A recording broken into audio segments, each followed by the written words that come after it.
Hi guys, James at RampantLionReviews again for you today with another beer review. For this one we are going to head to Russia for only the second time ever on the channel, and I'm really curious to see how this beer turns out today. So for this one we are going to visit one of the slightly bigger Russian craft breweries from what I understand. We're going to the capital city, Moscow, and we're having a taste of my first beer from Zagovor Brewery. So this one is their Sad Wave IPA, which comes in at 6.5% ABV, and they're describing this one as a mosaic single hop New England IPA. So really looking forward to trying this one, and hopefully this is a really good beer. I've had some encounters with Russian craft beer before.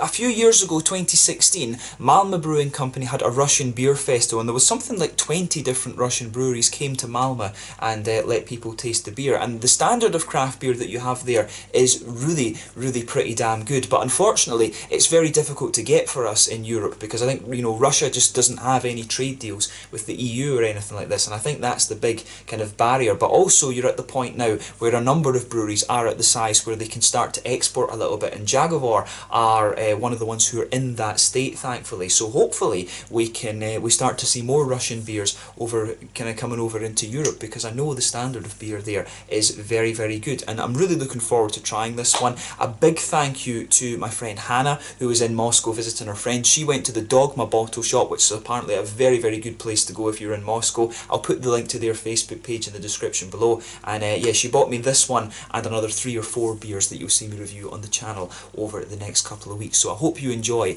this kind of Russian mini-series that you're going to have over the next little while. I'm certainly looking forward to it anyway.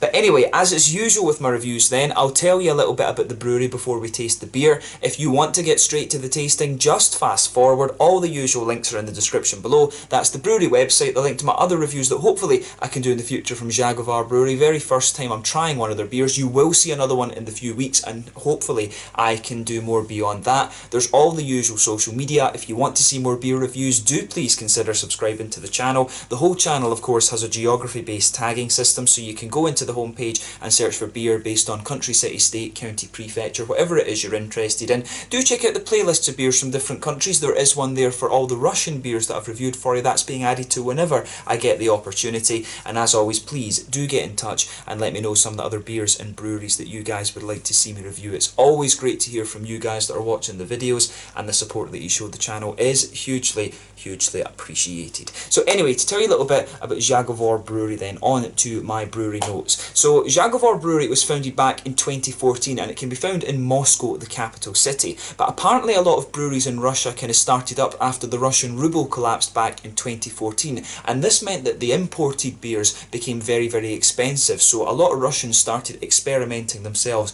and brewing their own beer to bring the cost down, and it did, and a lot of these breweries have been going for a good couple of years now. So the craft beer boom in Russia started back around sort of 2014, 2015. But the brewery was originally founded by 6 people, although one of them left being active in the brewery to return to his career in medicine, and another went to work in television, but he still helps out a little bit with brewery sales as far as I can gather. But the 4 founders that are still active in the brewery are Gregory Maleev, Alexander Maltsev, Alexander, Sasha Korobkov, and Vadim Gurov. But the friends apparently met through music, and they played in different bands, they travelled together, and they drank beer together. So on their travels to America and Australia, they started to encounter craft beer, and they decided after a while that they wanted to brew their own, and this took them down the route of actually home brewing their own stuff. But initially the brewery were contract brewing their beers, but they opened up their own brewery in 2018, and all the equipment that they have is actually Russian built. It comes from 3 different companies. This is Brew Success Group, who are in St. Petersburg,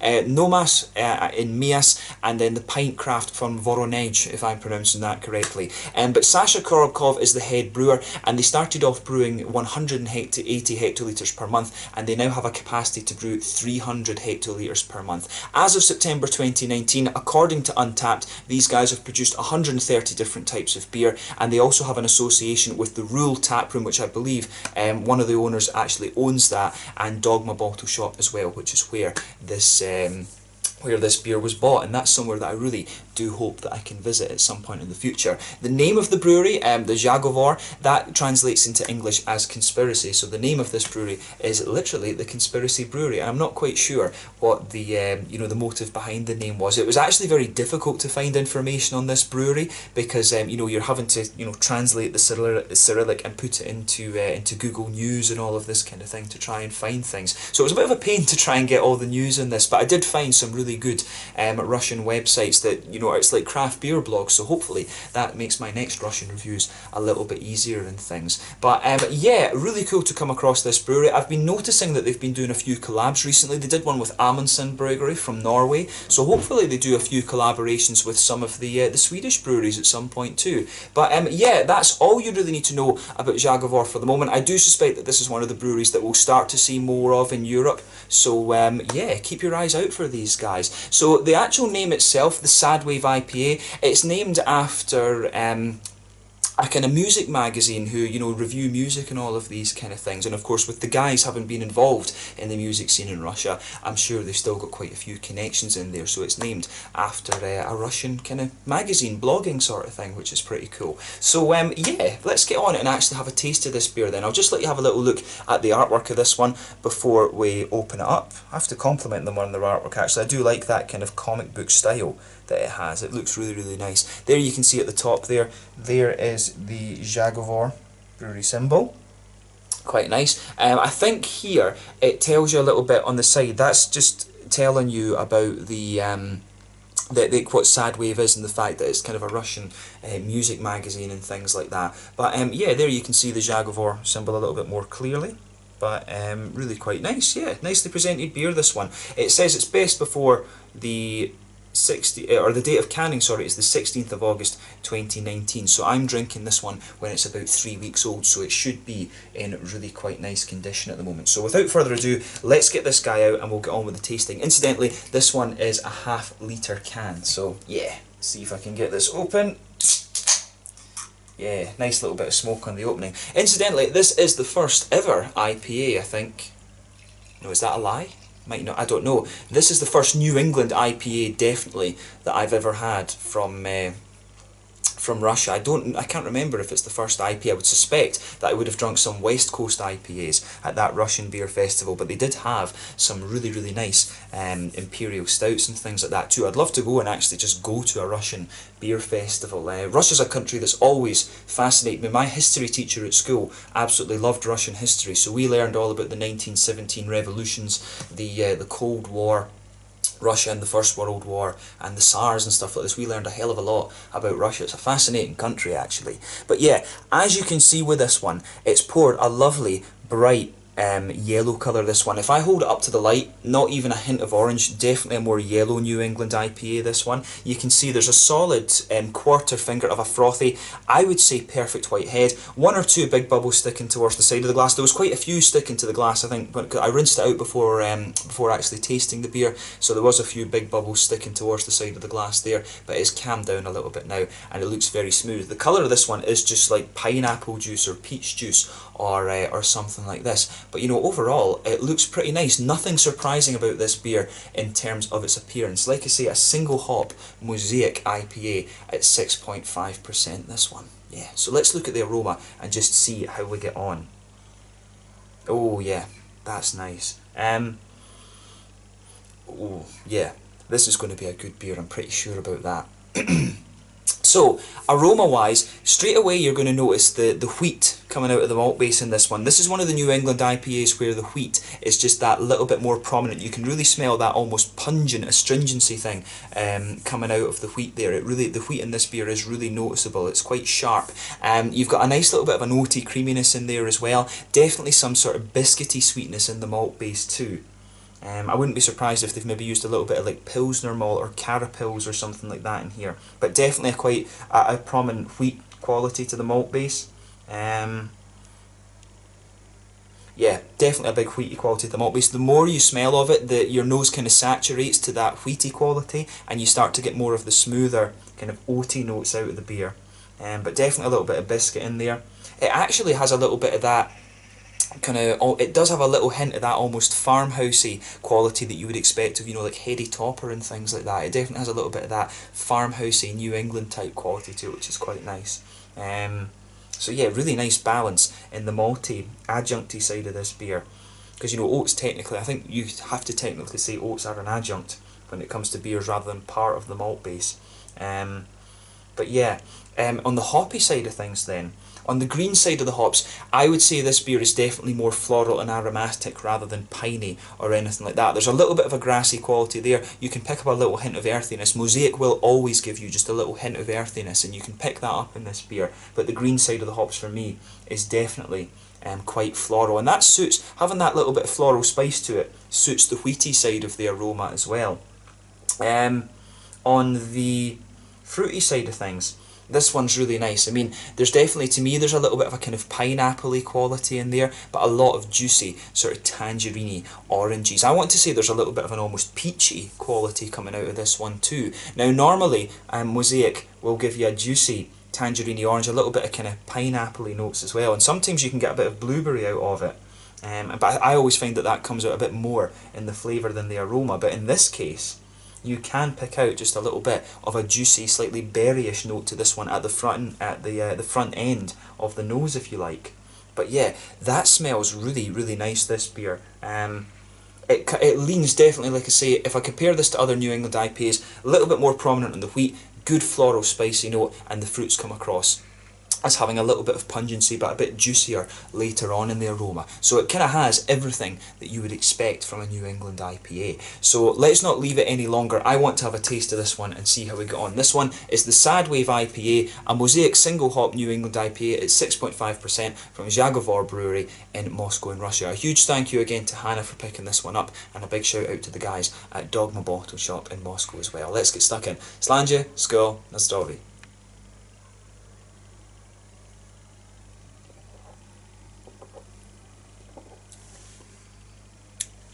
Yeah, right, hats off to Zagovor for this one. This is a very, very good New England IPA. To be honest, I didn't really expect anything less, because I know that the standards of beer in Russia are, you know, pretty high actually, and it's cool to see that that has spread to Russia. You know, you go to different countries. I've had beers from Slovenia, and you know, I've had beers from really random places in Europe, and it's cool to see that the Russians are now doing this as well, and they're doing a really good job at it actually.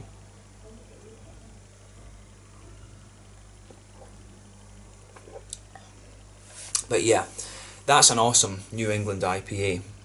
I really like how this one goes together. So yeah, let's try and break down the flavour of this one then. What I will say is my first impression of this one is, it comes across as really quite light and refreshing. I expected it. I mean, in some ways you can tell from the appearance of this. It's not the haziest of the hazy that you'll get from a New England IPA, but it comes across, it's very, very drinkable, this, and it's great. I really like that about it.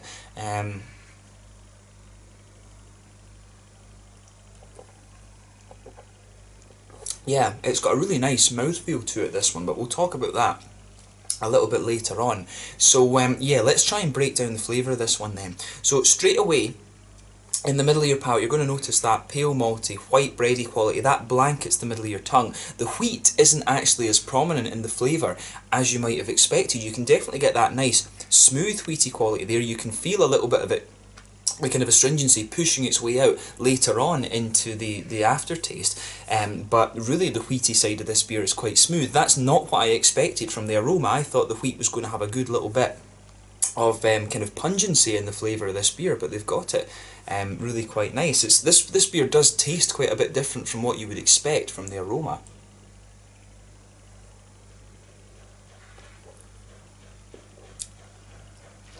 Yeah, that's good. Big thumbs up to Zagovor Brewery for this one.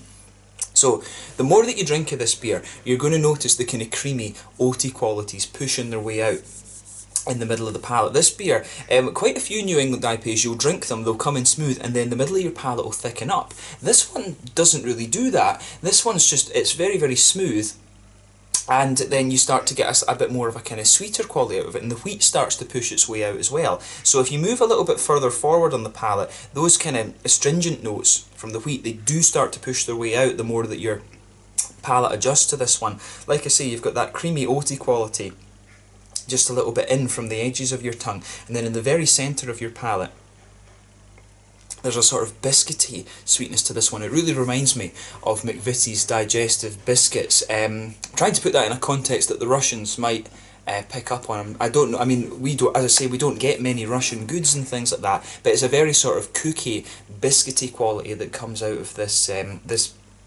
beer in the middle of the palate. It's almost the kind of similar sweetness to what you might get from like a Pilsner or something like that. It's got that nice crisp quality in the middle of the palate too. I do suspect there is a little bit of Pilsner malt or even Carapils malt in here too, but very, very nicely done malt base in this one, so I have to say big thumbs up to that. They've kept it nice and light so that the beer's drinkable, but it has all the flavours and things that you'd expect. The wheat comes out a bit later, the oaty creaminess is there, and you've also got that little bit of kind of slightly biscuity sweetness that you would want, or cookie-ish sweetness for the Americans. But yeah, awesome IPA this one. So in terms of the hoppy side of the beer then, it's actually very, very smooth this. Everything goes together in this beer really very nicely. I mean, I thought I was going to... I wondered with this beer, with a half litre, it's so easy to drink actually. Normally, of course, we're used to having the 440s, which are a bit smaller. But this beer is so easy to drink. Green hops then, the green side of the hops. Yeah, it's actually just really nice how the hoppy side of this beer goes together. It comes across as very smooth. Back corners of the palate, there's a teensy little bit of earthiness there, very, very small. But then as you come further forward, that spreads forward a little bit. You do get a nice little bit of floral aromaticity to the beer, but it's nowhere near as much as you might think from the aroma. You know, it's nowhere near as much as you it's nowhere near as much as you might have expected. And there is just a nice little bit of that spiciness there on the front corners of the palate. Then as you go round the front curve of the tongue, the beer is distinctively lighter and more grassy. Behind the front curve of the palate, of course, that's where you get that little oily bubble on the front of your tongue, where the juicy, fruity esters start to roll their way out of the beer.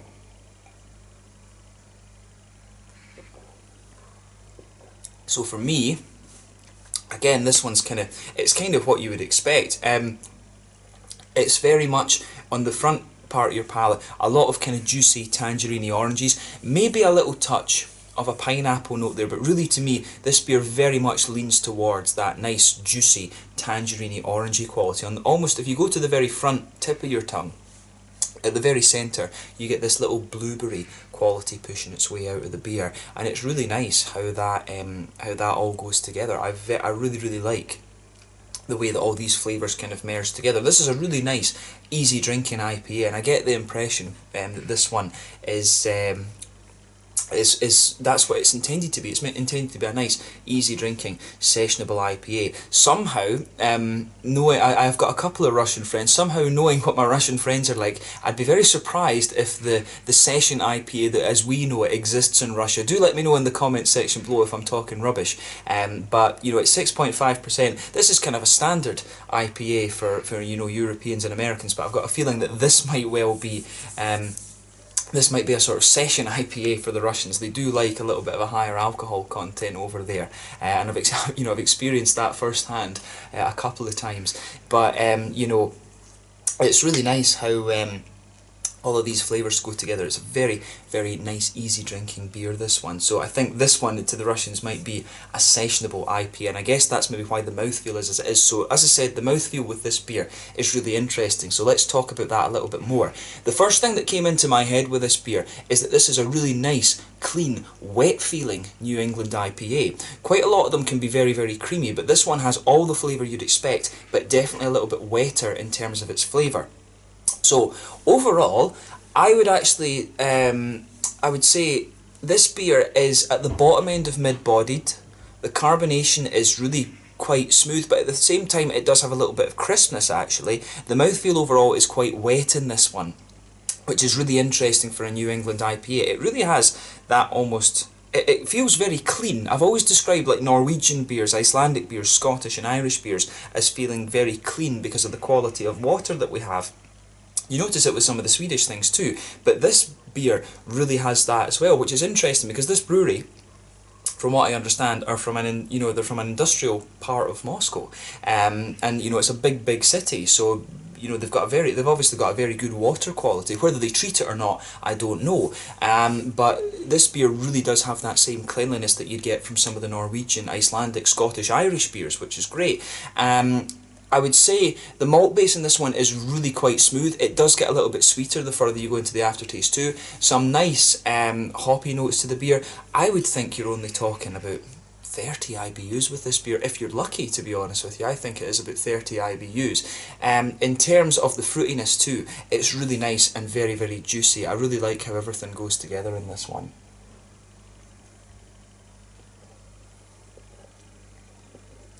Yeah. Really nice, juicy, fruity notes. As I say, the wheaty pungency comes out a little bit later.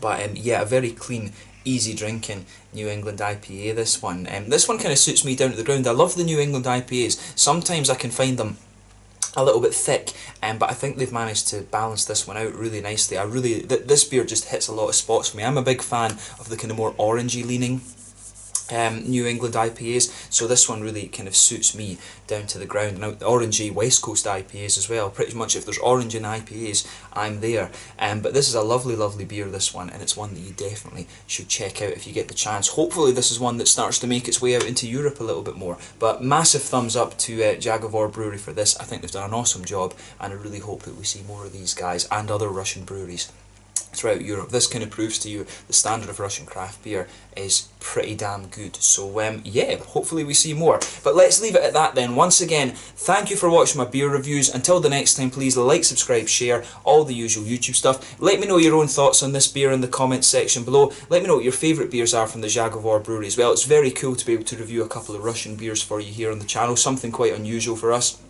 But I hope you've enjoyed my take on this one. Thank you to Hannah again for making this possible. Big shout out to the guys in the Dogma bar and tap room and beer shop in Moscow. Hopefully I can get there to visit at some time. But thank you again for watching. Make sure you check out my social media. But most importantly, make sure you check out Zagovor Brewery in Moscow. Hopefully I can get over there at some point soon. Thank you again for watching, and I will catch you guys very soon. Until the next time, Slanja just now, and I'll catch you guys later. Slanja, skål, na zdrowie.